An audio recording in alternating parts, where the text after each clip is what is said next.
अगर मैं आपसे कहूँ कि प्रेम क्या होता है तो आप क्या कहेंगे? जाहिर सी बात है, प्रेम को आप सबकी परिभाषाएं अलग अलग होंगी और हर परिभाषा अपने आप में अद्भुत भी। शायद इसलिए हमारे सामने राधा कृष्ण से लेकर हीर रांझा और सोनी महिवाल की लोकप्रिय प्रेम कहानियां हैं। ऐसी एक प्रेम कहानी हमारे उत्तराखंड से भी है, जिसकी कई सारे रूप यानी वर्जन सुनने को मिलते हैं। जी हाँ, ये प्रेम कहानी है राजुला और मालूशाही की, जिसका एक वर्जन आज घुघुती बासुती पर सिर्फ और सिर्फ आपके लिए। तो कहानी शुरू होती है कुमाऊं के बैराट यानी चौखुटिया से, जहाँ कत्यूर वंश के राजा दुलाशाही का राज था। राजा के पास सब कुछ था सिवाय एक संतान की, जिसकी वजह से वो और उनकी रानी धर्मा बहुत दुखी रहते थे। एक रात रानी के सपने में भगवान बागनाथ आते हैं, जो उनसे कहते हैं कि उनके भाग्य में संतान का सुख अवश्य है। सपने में भगवान के दर्शन पाकर रानी के मन में आस जगती है और वो भगवान बागनाथ जी के दर्शन के लिए राजा के साथ बागेश्वर निकल पड़ती हैं। वहां पहुंचकर उनकी मुलाकात एक और दंपति से होती है, जो राजा रानी की तरह ही संतान प्राप्ति की मन्नत लेकर वहां आए हुए थे।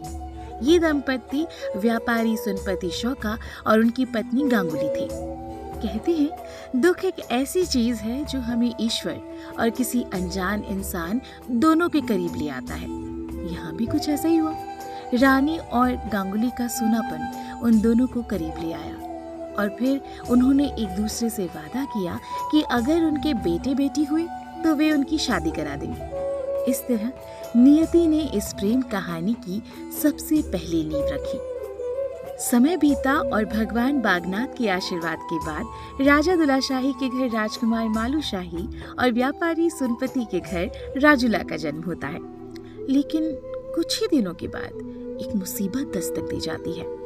राजा दुलाशाही को ज्योतिषियों ने बताया कि हे राजा, तेरा पुत्र बहुत भाग्यवान है, लेकिन इसकी अल्प मृत्यु का योग है। अब इसे बचाना है तो जन्म के 5वें दिन इसका ब्याह करना होगा। राजा को अचानक सुनपति शौका और उनसे किया हुआ वादा याद आ जाता है। वो फौरन राजपुरोहित को सुनपति के देश रवाना कर देते हैं और आदेश देते हैं कि वो राजुला से ब्याह करने की बात तय कराएं।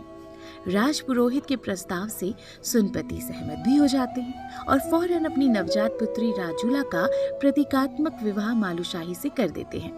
अब जब लगने लगता है कि सब ठीक हो गया है और प्रेम कहानी मुकम्मल हो गई है, तभी नियति एक नया अध्याय शुरू कर देती है। शादी के कुछ ही दिनों बाद राजा दुलाशाही की मृत्यु हो जाती है और इस मौके का फायदा उठाते हुए कुछ चालाक दरबारियों ने ये अफवाह फैलानी शुरू कर दी कि जो बच्ची शादी के बाद अपने ससुर को खा गई, उसके बैराट में पांव रखते ही अनर्थ हो जाएगा। इसलिए बड़े होने पर मालूशाही को ये बात ना बताई जाए। राज्य में सभी लोग और रानी भी इस बात को मान जाते हैं और फैसला लेते हैं कि मालूशाही को राजुला के बारे में कभी नहीं बताया जाएगा। वक्त बीता और राजुला मालूशाही जवान हो चले। दूसरी तरफ सुनपति शौका ये सोचकर परेशान होने लगे कि राजा दुलाशाही की ओर से कोई खोज खबर क्यों नहीं आ रही है। लेकिन क्या करें, समय था जो चलता गया और जवाब था जो कभी नहीं मिला।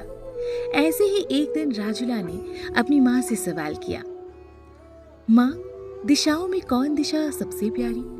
पेड़ों में कौन पेड़ बड़ा? गंगाओं में कौन गंगा? देवों में कौन देव? राजाओं का कौन राजा और देशों में कौन देश? राजुला का सवाल सुनकर माँ ने जवाब दिया, दिशाओं में प्यारी पूर्व दिशा, जो पृथ्वी को प्रकाशित करती है।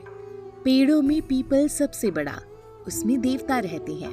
गंगाओं में सबसे बड़ी भागीरथी है, जो सबके पाप धोती है। देवताओं में सबसे बड़े देव महादेव, और राजाओं में राजा है राजा रंगीला मालूशाही, और देशों में देश है रंगीला बैराट। मालूशाही और बैराट का नाम सुनकर राजुला के मन में मानो बिजली सी कौंध गई। उसे एहसास हुआ मानो बैराट और मालूशाही से उसका कोई जन्मों का रिश्ता है। उसने तुरंत अपनी माँ से कहा, माँ, मेरा ब्याह रंगीले बैराट में ही करना। राजुला की बात सुनकर उसकी माँ थोड़ा घबरा जाती है और राजुला की बात को अनसुना कर देती है। समय का पहिया यूं ही चलता जाता है और वक्त के साथ राजुला की खूबसूरती के चर्चे भी चारों दिशाओं में फैल जाते हैं।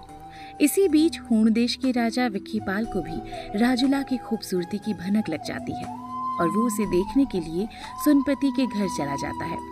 राजुला को देखकर विक्कीपाल मंत्रमुग्ध हो जाता है और अपने लिए राजुला का हाथ मांगता है। वो सुनपति को धमकाता भी है कि अगर उसने अपनी बेटी का विवाह उससे नहीं किया तो वो उसके देश को उजाड़ देगा। वहीं बैराठ में एक अद्भुत घटना हुई।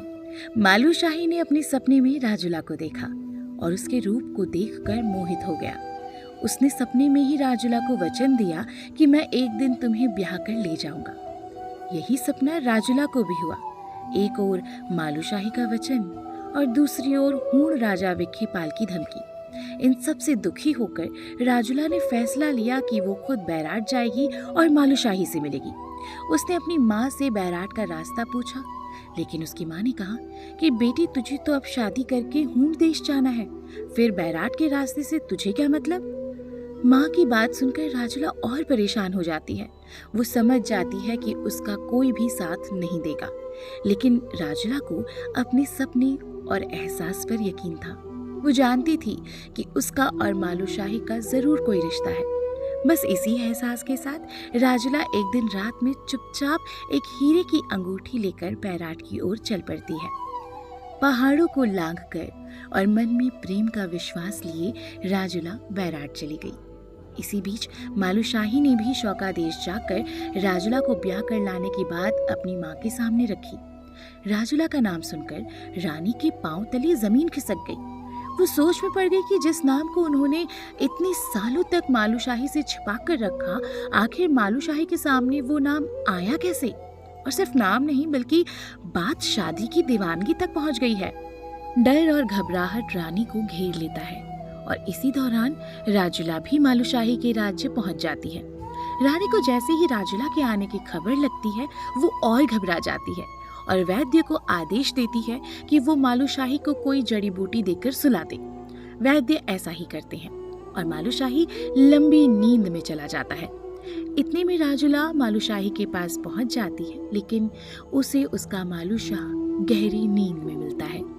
उसने मालूशाह को जगाने की बहुत कोशिश की, लेकिन वो जड़ी के असर की वजह से सोता रहा।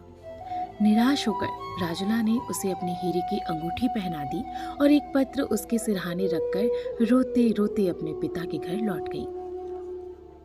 जड़ी का असर खत्म होते ही मालूशाही की नींद खुल गई।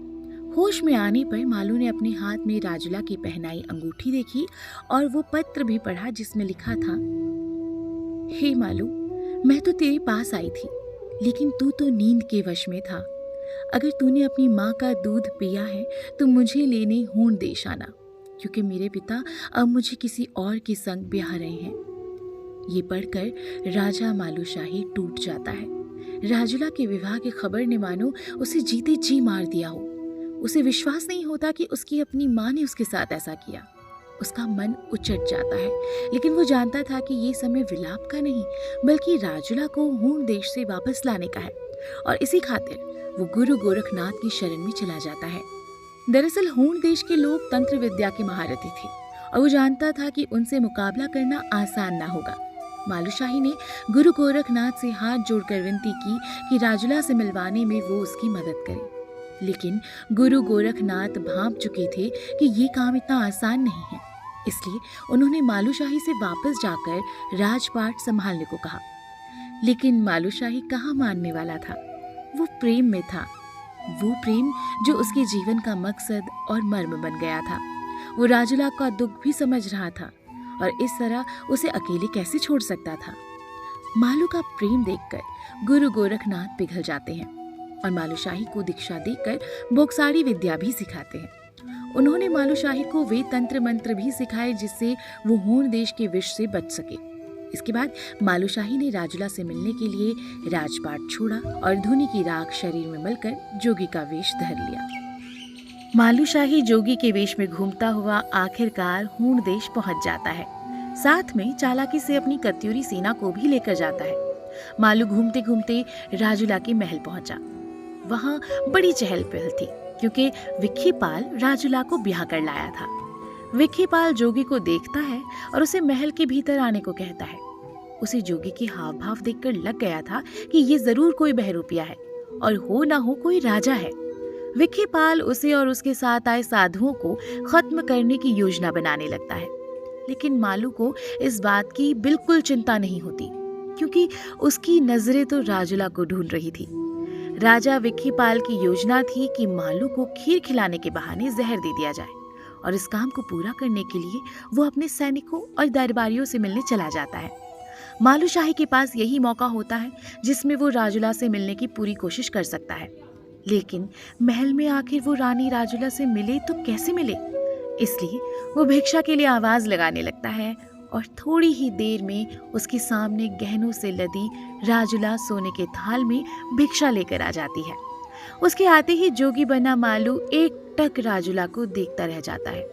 उसने अपने स्वप्न में देखी राजुला को सामने देखा तो अवाक रह गया। उसे अपनी आंखों पर यकीन नहीं हो रहा था कि तभी वो बोल पड़ता है, अरे रानी, तू तो बड़ी भाग्यवान है, तेरा घर कहाँ है? तभी राजुला ने जोगी की ओर अपना हाथ बढ़ाया और अपने हाथ की रेखाएं देखकर भाग्य बताने को कहा। जोगी ने कहा कि वो बिना नाम ग्राम जाने हाथ नहीं देखेगा। राजुला ने उसे बताया, मैं सुनपति शौका की लड़की राजुला हूँ, अब बता जोगी, मेरा भाग्य क्या है? जोगी बने मालूशाही ने प्यार से राजुला का हाथ अपने हाथ में लिया और कहा, तेरे भाग्य में तो रंगीलो बैराट का मालूशाही था, तू यहाँ कैसे आ गई? तो इस बात पर राजुला ने रोते हुए कहा, हे जोगी, अगर मेरे भाग्य में बैराट था तो मुझे यहाँ क्यों आना पड़ा? इसके बाद मालूशाही अपना जोगी वेश उतार कर कहता है, मैंने तेरे लिए ही जोगी वेश लिया है राजुला, मैं तुझे यहाँ से ले जाने आया हूँ। मालूशाही को देखकर राजुला का चेहरा चमक जाता है। उनके लिए वो पल मानो रुक सा गया था। राजुला को यकीन नहीं हो रहा था कि उसके सामने उसका मालूशाही खड़ा है। दरअसल राजुला का विश्वास कहीं ना कहीं डगमगा गया था। उसे लगने लगा था कि उसका प्यार छलावा था, लेकिन मालूशाही को ऐसे सामने देखकर उसका मन दृढ़ हो गया। वो समझ गई कि उसका प्यार सच्चा है और अब उन्हें साथ होने से कोई नहीं रोक सकता। लेकिन ये इतना आसान थोड़े ही था। अचानक राजा के सैनिक आने लगते हैं और मालूशाही जल्दी से फिर से अपना जोगी रूप धर लेता है। सैनिक मालूशाही को कहते हैं कि राजा विक्कीपाल ने उनके लिए खाने की व्यवस्था की है। जोगी मालूशाही उनकी बात मान लेता है और अपने साधुओं के साथ भोज के लिए चला जाता है। लेकिन उसे क्या पता था कि ये भोज विक्कीपाल की चाल थी। वो जैसे ही खीर खाता है उसकी सांसें उखड़ने लगती हैं और राजुला का मालूशाही वहीं अपना दम तोड़ देता है। मालूशाही की मृत्यु की खबर सुनकर राजुला पत्थर हो जाती है। उसके सीने में मानो हर सांस टूटने लगती है। राजुला को यकीन नहीं होता कि जिस मालूशाही के साथ रहने का सपना उसने थोड़ी देर पहले जिया, वो हमेशा हमेशा के लिए खत्म हो गया है। प्रेम में एक अजीब बात होती है। प्रेम हमें जितना मजबूत बनाता है उतना ही कमजोर भी। इस वक्त राजुला हर तरह से कमजोर हो चुकी थी, लेकिन ये प्रेम कहानी का अंत नहीं था। शायद नियति को राजुला पर तरस आया होगा, इसलिए इस हादसे की खबर गुरु गोरखनाथ को लग जाती है। गुरु गोरखनाथ बिना वक्त गंवाए एक सेना के साथ हूण देश आ जाते हैं और वहां जाकर अपनी बुकसारी विद्या का प्रयोग करके मालू को जिंदा कर देते हैं। पता नहीं ये गुरु गोरखनाथ की विद्या थी या राजुला का प्यार, जिसे देखकर यमराज भी मालू के प्राण उसे वापस कर देते हैं। फिर क्या था? मालूशाही अपने प्यार के लिए हूण के राजा विक्कीपाल से युद्ध करता है और उसे मार गिराता है। इसके बाद मालू ने अपनी जीत का संदेश अपनी माँ को बैराट भिजवाया, जिसके बाद माँ ने रानी राजुला का स्वागत करने के लिए पूरे राज्य को सजाया। मालूशाही बैराट पहुंचा, जहां पर उसने धूमधाम से राजुला से शादी रचाई और दोनों हंसी खुशी साथ रहकर प्रजा की सेवा करने लगे। सच ही कहा गया है, ये इश्क नहीं आसान, इतना समझ लीजिए, एक आग का दरिया है और डूब के जाना है। तो ये थी हमारे उत्तराखंड की प्रेम कहानी, जिसमें त्याग, बलिदान और कुछ कर गुजरने की हिम्मत दिखती है।